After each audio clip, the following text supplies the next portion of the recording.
This one we have a very important conversation. I'm sure many of you have been talking about. You've heard, the officials talk about savings and from our debt. I mean, debt relief, for instance. They say, we've been able to restructure our bilateral debts, and we have a debt relief of 2.8 billion between 2023 to 2026. We've also restructured our euro bonds. We have a savings of some 4.7 billion and a debt service relief of 4.4 billion between 2023 to 2026. And even when it comes to the domestic debt exchange, we also talk about the savings we've made. But one thing we've not talked about enough is how the resumption of debt servicing could impact us. So if we start paying these payments, if we start making these payments post 2026, as in 2027, 2028, what is going to be the impact on the Ghanaian economy? As it stands, based on all the projections that we have, can the Ghanaian economy post 2026, as in from 2027, grow to the levels that can actually sustain these payments? Or we may have to run back to the IMF again, because that's going to be a toll on the Ghanaian economy. It's important we have this conversation, and we are starting today here on your award-winning Super Morning Show. This morning we're joined in studio by Professor Eliplimi Agboyo, who is Professor of Finance at the University of Ghana Business School, and Professor Godfred Bokping, also Professor of Finance at the University of Ghana Business School, joining us via Zoom. Good morning, Professor Agboyo, and good morning to you, Professor Bokping. Good morning. Great to have you, Professor Bokping. Good morning, Prof. Agboyo. How are you? Good morning, Prof. I'm great. You? Great. Good. So let me start off with you, Professor Bokping. And I know you've been doing a lot of work on this. So for many of us, the conversation is, there's been savings, debt relief service, debt service relief. And so looks like something good for the Ghanaian economy. But the question is, post 2026, what becomes of us? Have we put in place enough measures to be able to service these debts? First of all, how much are we going to be servicing? And how is that going to impact the economy? Okay, thank you very much, Winston. I think the starting point is to ask ourselves whether the debt restructuring, which is as a result of the 17th IMF supported program, will deliver a sustainable fiscal path for the country, especially post IMF supported program. Now, you also see, and I will link that to the G20 common framework, right? Under which we are restructuring our debt, external debt, and clearly, from the G20 common framework, it's not enough to deliver. If you look at the parameters of the G20 common framework, which also built on the debt service suspension initiative that was announced in 2020 as a result of COVID, the basic conclusion you draw from there is that the framework itself is not going to deliver sustainable debt relief for low-income developing countries that have debt issues. That is the starting point. And the G20 common framework is substantially different from the debt relief that came as a result of the Jubilee campaign, which is now called the Debt Justice Network. If you look at that campaign, which resulted in the Heavily Indebted Poor Country Initiative, HIPIC, and then the Multilateral Debt Relief Initiative, that was a bit more comprehensive compared to the current G20 common framework, right? So that is a starting point. And the other thing we also need to bear in mind from the global perspective for multilateralism is the fact that from 2021, 2022, 2023, you see a little bit of tapering off in terms of multilateral support from the IMF and the World Bank in terms of concessionary lending to poorer countries. You can also see that 2022, 2023, the data is very clear. There's some kind of winding down from there. Then also, when you come to the domestic debt exchange, because that one we had the flexibility to do so, the essence of the domestic debt exchange is to actually buy time until 2026. And Winston, you can also link that closely to the relief that we are also getting from the external debt restructuring, essentially up to 2026. If you look at the media review, the minister is very clear in terms of the moratorium from 2023 to 2026. Essentially, for the period that we have the IMF supported program, these reliefs are clustering within that period. And it's also designed to make sure the IMF program does not achieve limited effectiveness. Because if you look at the constraints, without substantial debt relief, both from the domestic debt and then the external debt, there is no way the IMF program can deliver on its objectives. And a good way to understand that is to look at the program in its original design. The program financing gap in balance of payment terms works up to $15 billion. During that $15 billion, right, the IMF is only providing $3 billion. Sure. The World Bank is giving us about $1.6 billion. Now, the financing gap from the original program works up to around approximately $11 billion, which must come from external debt restructuring.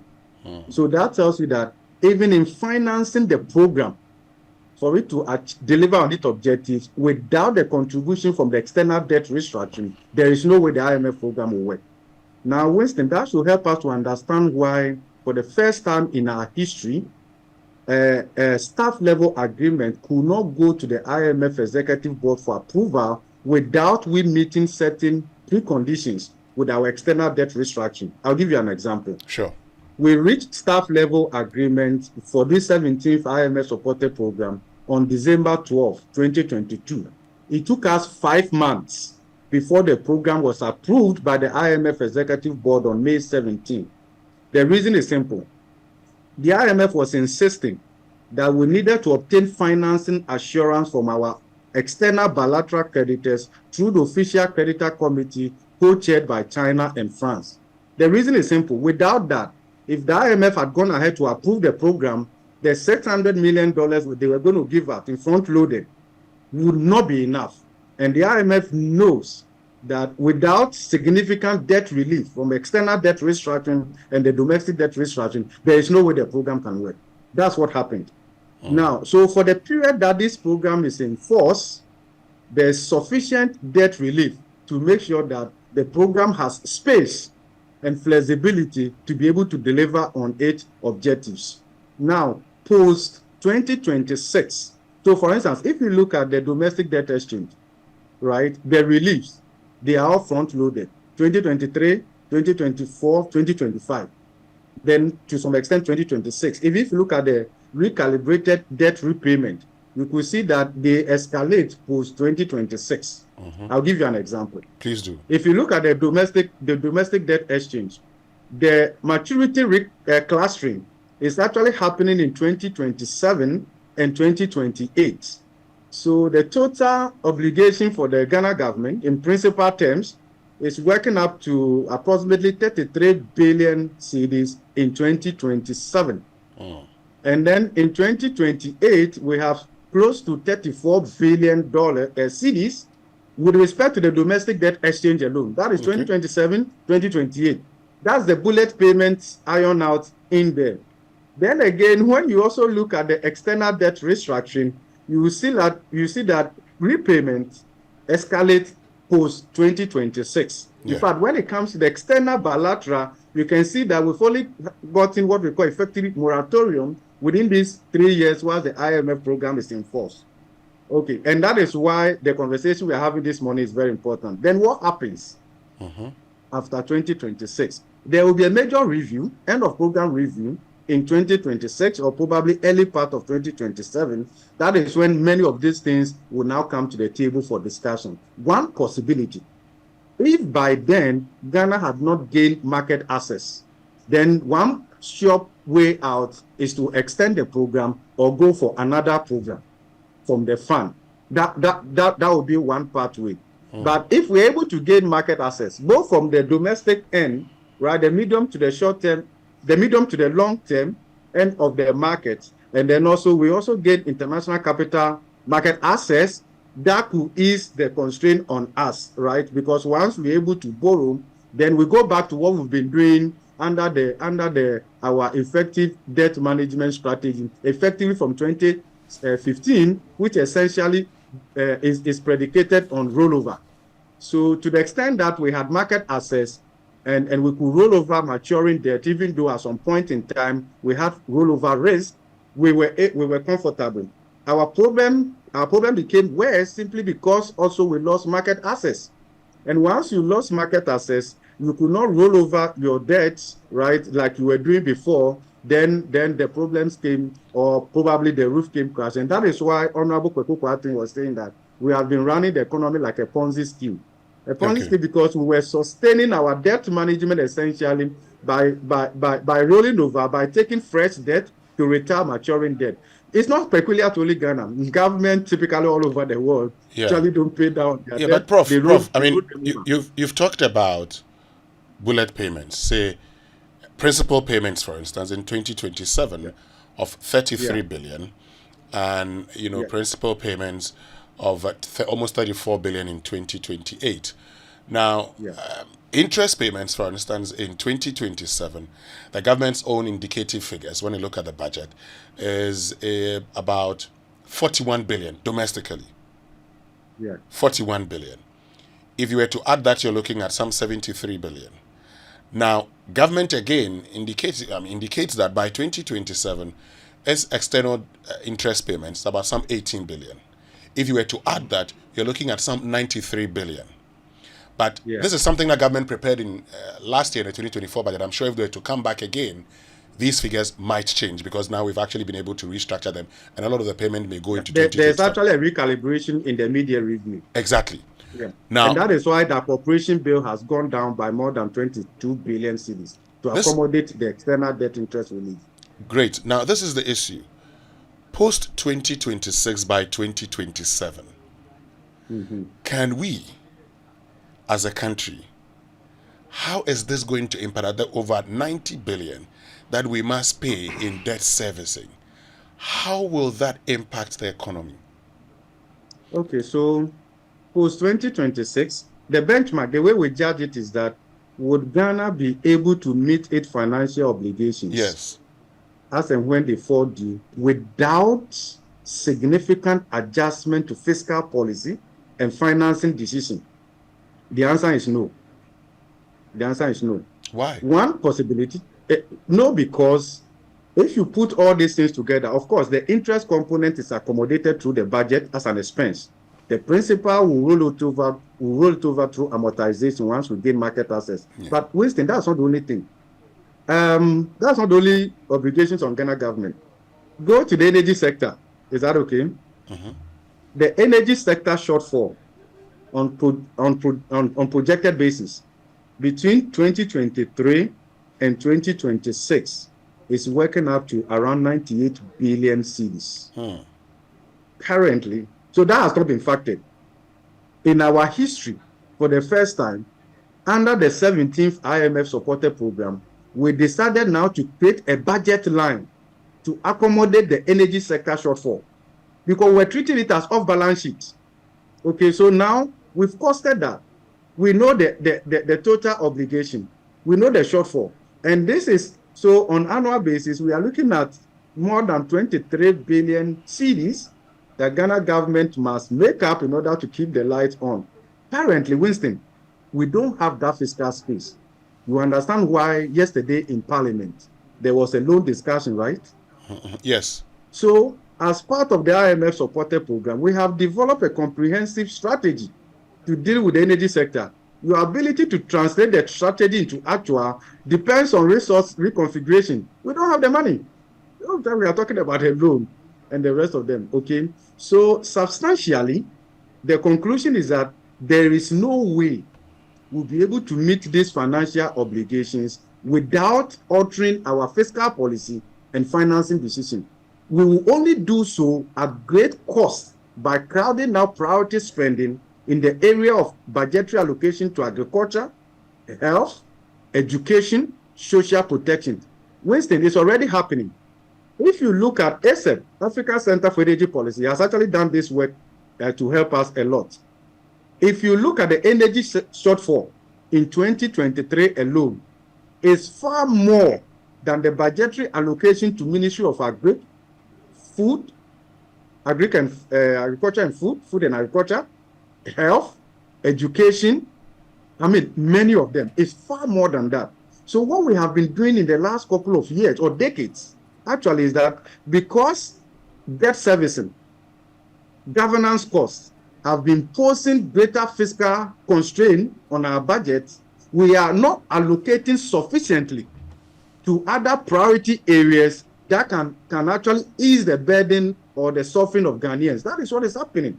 So hold on a minute on that, Prof. Hold on a minute on that.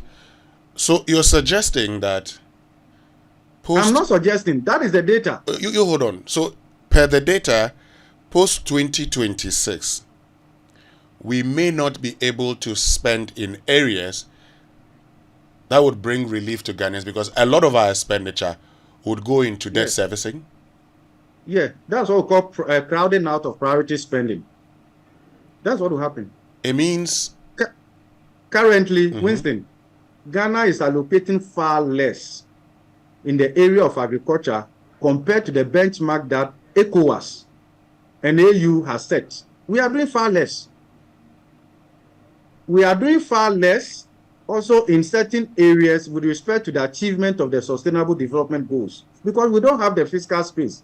In fact, our public institutions, even including universities, are not recruiting at the optimal level simply because we don't have the fiscal space. We don't. And it could so become... we are already sacrificing. There are trade-offs. We are suboptimally maintaining our infrastructure because we don't have the fiscal space. And you're saying this could get worse in 2027? Yes. Let's face it, this is Ghana. This is Ghana. Let's discuss it objectively. Let me give you an example. Please do. In terms of infrastructure maintenance, we are allocating far less. The budgetary increase you see is not even enough to offset inflation, price development. So we are spending is actually negative. And we are also not spending appropriately in enhancing the real infrastructure stock. To do so, you have to go for borrowing. And because we don't have the fundamentals, even as a medium debt carrying country, we are a debt distress, you can't borrow at a lower rate. In 2022, Winston, when we were advising government in the third quarter of 2021 to go to the IMF, and they said they won't go today, they won't go tomorrow, and the then Minister of Finance told us that they will be able to generate alternative financing, even though we've lost market access. We went to Afrexim Bank. Winston, check the interest cost that we are paying on that facility. It's huge. So those are so let's face the reality. And then we also talk about the solution, right? So the understanding is that if you look at projected GDP growth from now, also from the IMF, from now to 2029, you look at real interest rate, and then you look at the fiscal deficit program, then you will see that the projected GDP growth is not sufficient to shake off these burdens. It's not sufficient. What's the projected GDP growth? What's the projected GDP growth, and why do you say it's not sufficient? So we scale it up from 2.8% in 2024 in the original budget to 3.1%. Yes. Winston, our population is growing at slightly above 2%. That's not enough. Even if you relate that to population growth, it's not enough. Okay? To increase our GDP per capita, it's not enough. Then again, look at 4.4, 5% going for the rest of them is below our potential. So, like we say in economics, the most effective way to manage your debt is to grow your economy and export more. When your export earnings align well with your external debt, you are covered in terms of the exposure to some extent. Okay, so check our export performance. Okay, and because of that, I see that the CD depreciates. Now, go to the media review. The Minister of Finance is telling us that the depreciation of the CD, especially with respect to the dollar, because our external debt, majority of them are settled in USD. The depreciation alone has caused our public debt to go up by more than 20%. Yes. That's the depreciation. So the depreciation doesn't affect only you. and Guta and the others. It has implication for our public debt valuation. So when you market to market by converting the external debt to CD terms for purposes of reporting, because our functional reporting currency is GHS, CDs, your public debt goes up. Okay, that's what happens. Okay, and that is what we've gone through over the years. So when the CD depreciates, it doesn't affect all just you and I. It affects the government also, and it has implication for debt sustainability. So one way of managing your debt, we say, is to maintain stable exchange rate. So Winston, the import of all that I'm saying is that if you look at the outlook, we can play politics with this and say that there's no problem at all. But the reality is that we may be honoring these debt obligations in the face of this constrained growth at a great cost by crowding out priority spending. And at the end of the day, when it happens that way, there's no way you can engineer inclusive growth that would also effectively lift millions of Ghanaians out of poverty. Let me give you the data. Maybe it will help. Sure. So poverty at the lower end is averaging 27%. But you know the interesting thing, Winston? Lower middle income poverty is rather high. And upper middle income poverty is rather high in Ghana. On projected basis, all the way up to 2026 and even beyond, it's very high. So what that tells you is that I'm sure you are not in the lower, you are not in the extreme poverty 2.15 or so. I haven't seen your salary, but the way you look this morning, I can put you probably in the, should I put you in the upper middle income class? Thanks be to God. Remember that has tax implications, right? At 35%. Yeah. Okay. So the development we've seen actually from 2021 has actually impacted the middle class more. Yeah. And actually dwarfed our purchasing power, even if you measure it in 2017 purchasing power terms. So this is like a crisis of leveling up, right? So a lot of middle class, lower middle class, and then upper middle class are sliding down. That is what is happening. Okay. So even now that we are talking about growth recovery, you can see it's very pricey, expensive. It is a recovery that has left millions of Ghanaians behind. Oh, did you read the World Bank report, right? Yes. 2022, that the inflation caused over 850,000 Ghanaians to go into extreme poverty. Yes. The question we should be asking ourselves is, this recovery we are celebrating, has it lifted those people out of extreme poverty? Just hold on 1 minute for me. Just hold on 1 minute for me, Prof. Let me bring in Professor Agboyo into the conversation. Because Prof. Agboyo, I've been listening to Professor Bokbing, and I'm sure the question many people will be asking themselves is, as it stands now, can we pay our debts post-2026 based on all the, data that has been provided, if we don't get access to the capital markets? Yeah. Okay, so thank you for the question and good morning to your listeners. So in essence, we've pushed the can down the lane. A lot of the payments are going to occur post-2027. Where we do have some fiscal space now, that makes things easier for us. So as the Minister of Finance said, on the $13.1 billion Eurobond, they are cancelling $4.7 billion, and we are having debt service relief of about $4.4 billion. For the official creditors, it's $5.1 billion. Again, we have relief of about $2.8 billion. Yeah. And then for the independent power purchasers, we are saving about $6.6 billion over the duration of those agreements. So that has provided some space, and I think that we should see it as an opportunity to try to put our house in order. Other than that, there's a very high risk that in 2027 we'll struggle to pay. So some of the things we need to do, like Prof. Buckman has mentioned, is that we need to maintain exchange rate stability. Because currently about 61% of our borrowing is in foreign currency. Only 39% is domestic currency. And consequently, if the CD keeps depreciating, we'll struggle to pay the loans. And those loans will become actually more expensive because you need more CDs to pay the same dollar equivalent loans. So that is one risk. Number two, we should try to increase our revenue.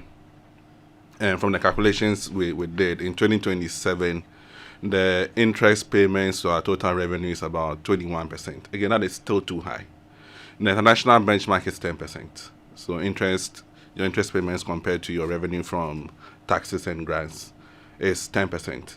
Between 10% and 15% is moderate. Above 15%, you are entering into debt distress. Okay, so even... And so if it's at 21%, it means by that time we'll still be debt distressed. But the whole plan of going through a debt exchange is to reduce our levels, and by 2028 we said we should be fine. So it's come down. Actually, so if you look at it in context, right? In 2010, our interest payment to revenue was about 15%. It increased, if you look at the trend, it increased all the way to about 44%. So let's say you make 100 CDs, you use 44 CDs just to pay your debt. That's as at 2021. But it's come down now to 27%. So hopefully this opportunity provided by the IMF program and the debt restructuring should help us put our house in order, try to gain exchange rate stability, increase our revenue, because your denominator is revenue. So if you're able to increase your revenue, that makes your debt more sustainable. If you're able to increase your GDP, so hopefully we should try to grow the economy more. That again We're looking at a growth rate of about 5% in 2027, 2028. Is that sufficient based on the kind of problems we're faced with? We probably should grow more. Yeah, we should grow more. Of course, you can't sustain very high growth rates in the long term. But given where we are coming from, right, we should be able to grow more, bring the economy to a level where, if you compare us to the developed countries, they don't grow as much as we do, because our base is low. So we should be growing more now, so that later on, when the economy matures and growth reduces, we don't have problems. So if you say we should be growing more, on the average, because now we're looking at 3.1, and I guess about 3 or 4, then 5.0. What should be our average growth rate over the period to ensure that we're able to deal with, the expenditure ahead of us? So it depends on a number of things, right? So yes, growing the economy is important, but also we need to keep debt under control. Yeah. Right, because that's also one factor in determining your debt to GDP ratio. So we need to keep debt under control. We need to increase revenue. Corruption is also a big thing. Most of the money that we gets siphoned out from the state, right? That money, like Prof. Workman said, could have gone into agriculture, health, roads, etc. So we need to keep corruption under control, reduce expenditure, increase our revenues from taxes. One way is to probably digitize the property tax collection system that we have been talking about for a very long time.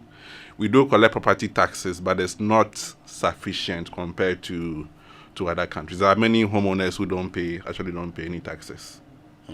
And so let's get to, this morning we're joined by Professor Likplimi Agboyo, who's Professor of Finance at the University of Ghana Business School. We also have Professor Godfred Bokbing, also Professor of Finance at the University of Ghana Business School, helping us to understand, the impact of, the resumption of debt servicing in 2027 on the Ghanaian economy.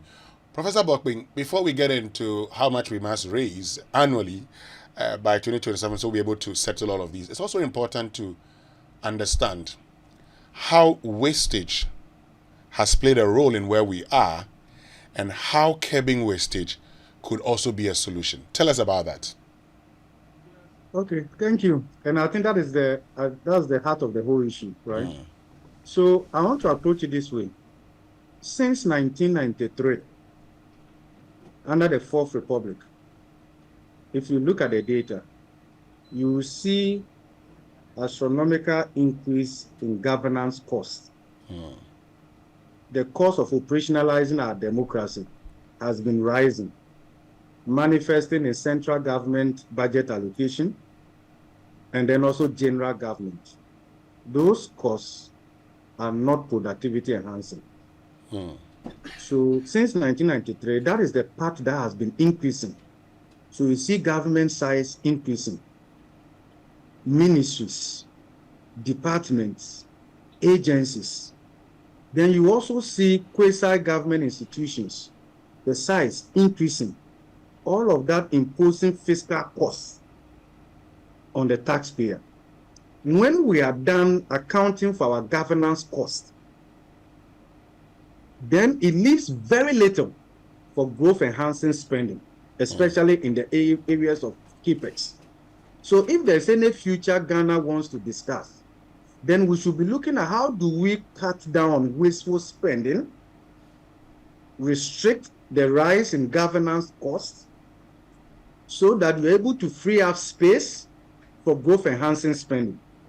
Winston, from 2010 coming, if you see the level of borrowing we have been doing, and you see the divergence between how much of that goes into investment, capex, and how much goes into recurrent expenditure, the gap is wide. And that is why we've done so much borrowing, but very little to show for. And that is why we say that in finance, it's not committed a sin by borrowing.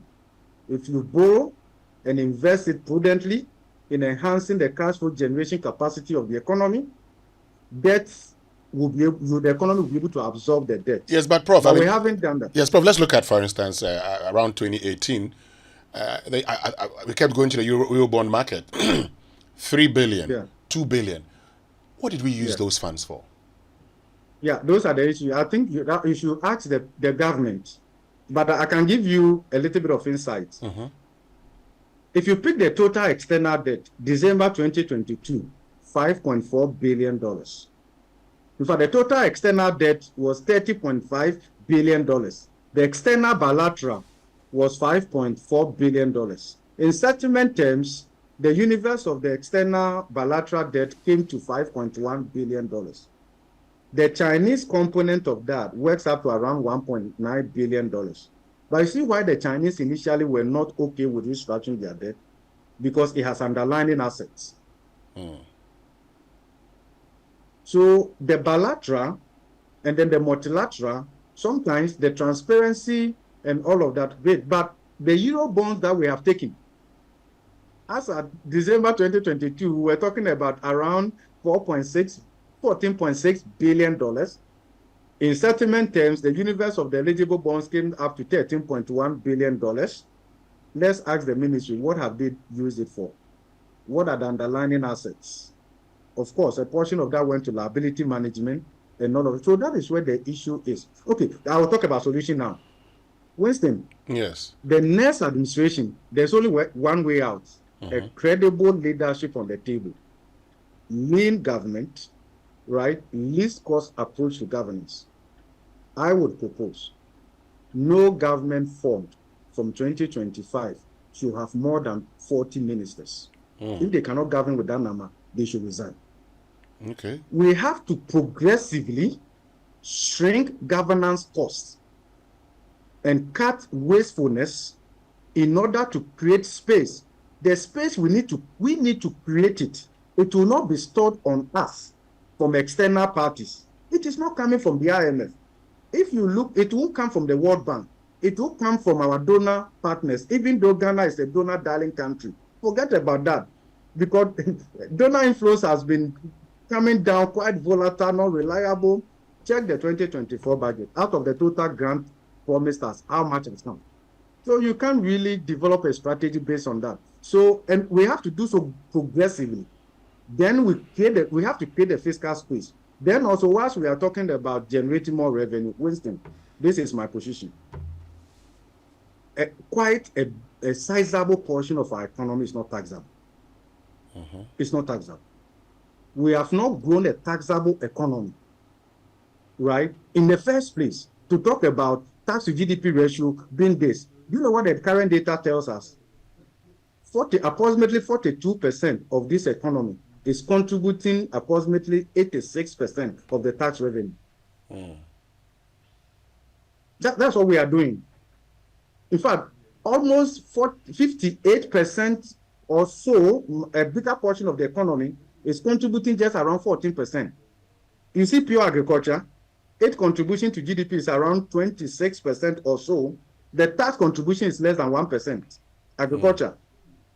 The subsector of the economy that has been growing the last 2 decades or so, service. The sub-component driving that is retail and wholesale, which constitute almost 17% of GDP and contributing less than 4% to tax revenue. The tax revenue drivers of our economy is the financial and insurance sector, constituting less than 5% or so of GDP and contributing more than 23%. Okay, so already the taxable aspect of the economy is overtaxed. So the more you want to generate more tax revenue, you'll be burdening the faithful few. You look at it. You look at what is happening right now. People have to be innovative in one way or the other to offset the regulatory burden from tax. Why are people clearing their goods from Togo and Cote d'Ivoire and transporting them through unofficial borders and all of that? Why are they doing so? Look at the level of taxes when you are clearing goods. Winston, go to any VAT shop, buy an item. Tax handles take more space on your receipt than the item you bought itself. How is that possible? Yeah. How can a country think like this and think that you can come out of poverty? You can't tax your way out of poverty. We are creating a financially repressed society, and it's simply because those who have gained from all of this are the politicians and the elite. That's what is happening. So, Prof, I mean, in monetary terms, for instance, how much must we raise? I mean, the Minister of Finance talks about hints of a sinking fund. How much must we raise from, I mean, 2024 is gone now, but from 2025, 2026, and then by 2027 we start payment. How much must we raise? Okay, thank you very much. What has been sold to us over the years is that our underdevelopment is simply because we have not raised enough revenue. Winston, this morning, that is a lie. That is not true. If you relate Ghana's tax to GDP ratio to Malaysia, Singapore, right, South Korea, the marginality is not budget breaking. It's not. Even when we have not generated enough tax revenue, Winston, it has not constrained our government from spending the way they have to spend. Because the difference is explained through borrowing. We have been spending, but the spending has not generated growth. You know why? Winston, it's inefficiency, a more diplomatic way of describing corruption. Let me give you the data. From the Auditor General's report, compiled also by ASEP and Imani, between 2012 and 2021, approximately 80% of big-ticket government procurement did not go through competitive tendering. They were done through restricted and sole source.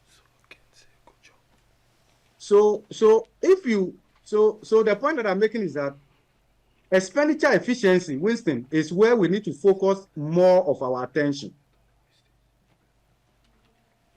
More of our attention should go to cutting wasteful expenditure, pursuing efficiency with our public spending. That is where the future is.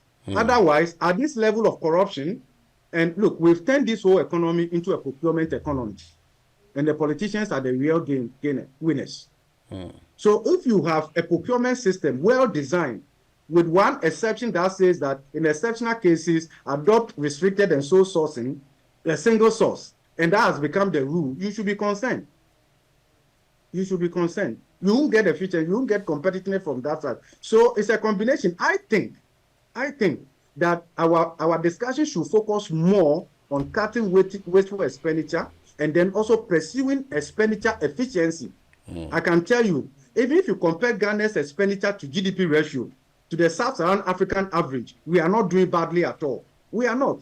Even though the tax revenue to GDP ratio is low, it hasn't constrained us from spending because we borrow the difference, and ultimately it's the taxpayer who comes to pay.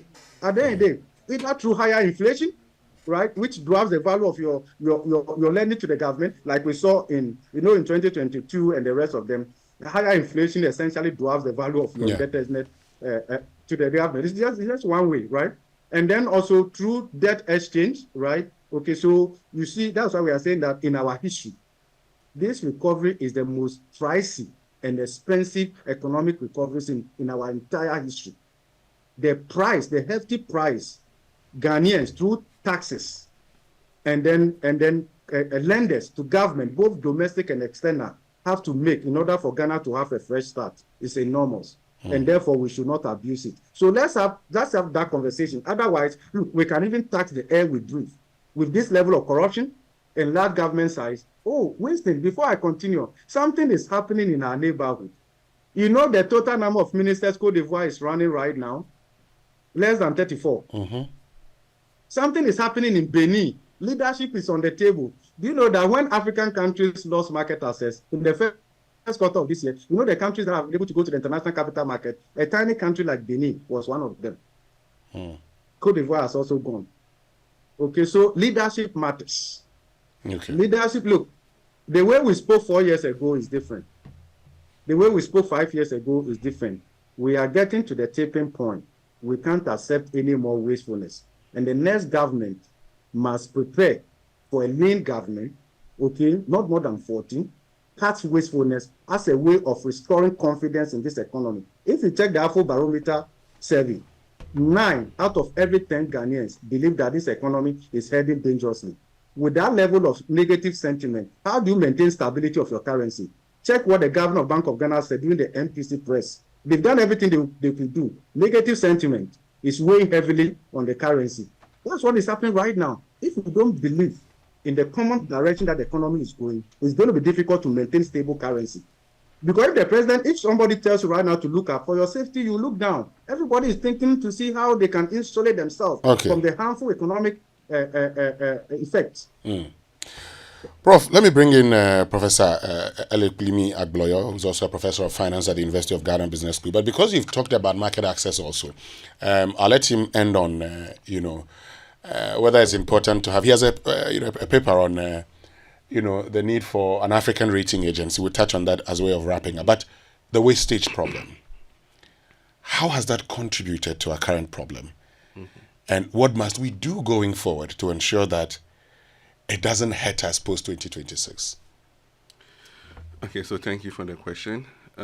So corruption has been a bane for us, right?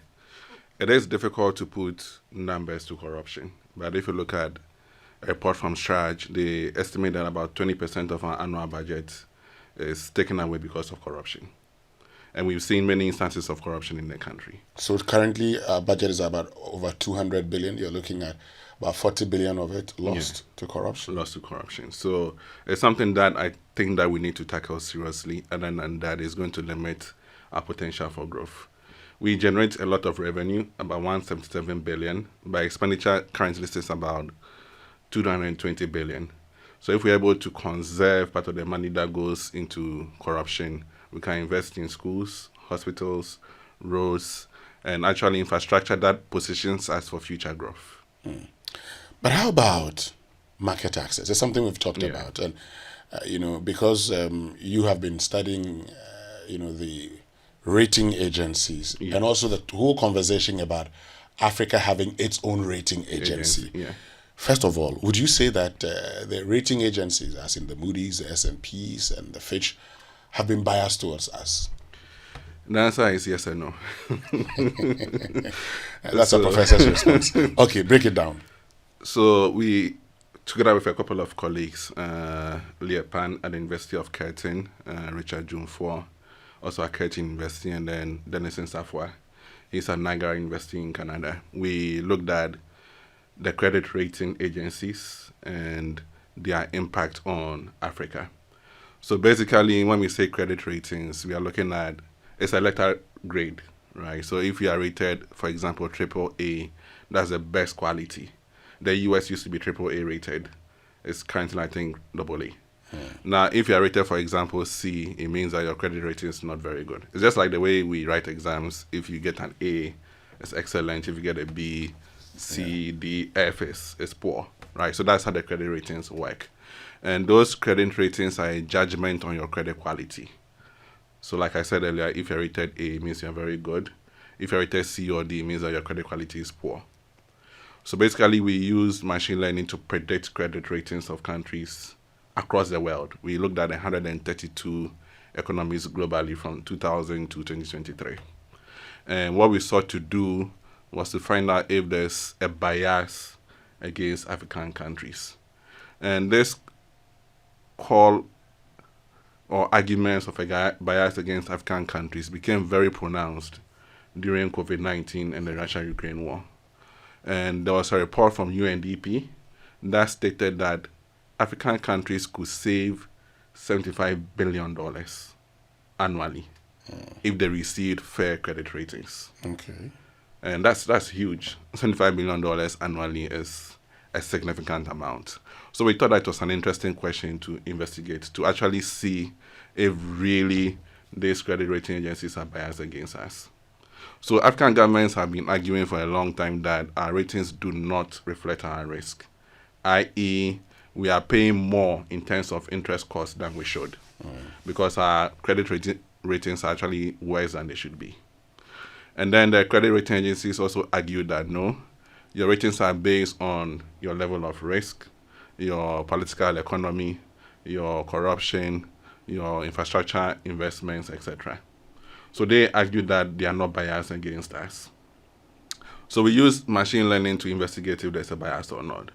What we saw when we took the full sample, all countries in the world, when you look at the top 25 predictors of credit ratings, Africa was not there. And Africa should not be there because your region or geography, whether you are in Ghana, the US, Canada, Australia, or South Africa, your location should not have any predictive power in terms of explaining your ratings, because it shouldn't matter. Okay. What should really matter, like our vice president said, is your fundamentals, your economic fundamentals. If your economy is strong, that should drive or push your ratings higher. If your economy is weak, that would reduce your credit ratings. So within the first 25 predictors, we didn't see Africa as a predictor. But then we decided to do something interesting, right? Because this sample included 132 countries across the world. But they had in there only 26 African countries. So we decided to do a random sampling where we took 26 African countries, which were other African countries we had, and then we randomly selected 26 non-African countries so that you can match, you have a match. There's no underrepresentation of African countries or overrepresentation of non-African countries in a sample. So we took the 26 African countries and then randomly selected 26 non-African countries. Now, when we did that, something interesting came out. Now, Africa was the number 3 predictor of credit ratings. Okay. And that should not be the case, right? Why shouldn't that be the case? Because, as we mentioned earlier, whether you are in Ghana or Japan or US, Canada, Australia, what should really influence whether you can pay your debt or not is not your location. Okay. It's rather the quality of your economic policies, the consistency. So are these ratings biased against us? So again, I'll give you my answer. Yes, I know. But based on the data, is there the need? Is there a justification for an African ratings agency? So let me talk about whether there's a bias or not. Okay. Because when I presented my paper at the University of Ghana Intercollege Lectures, one of my very good friends, Senyor Hosi, was there. And he said earlier, are you really sure that there's a negative bias against African countries?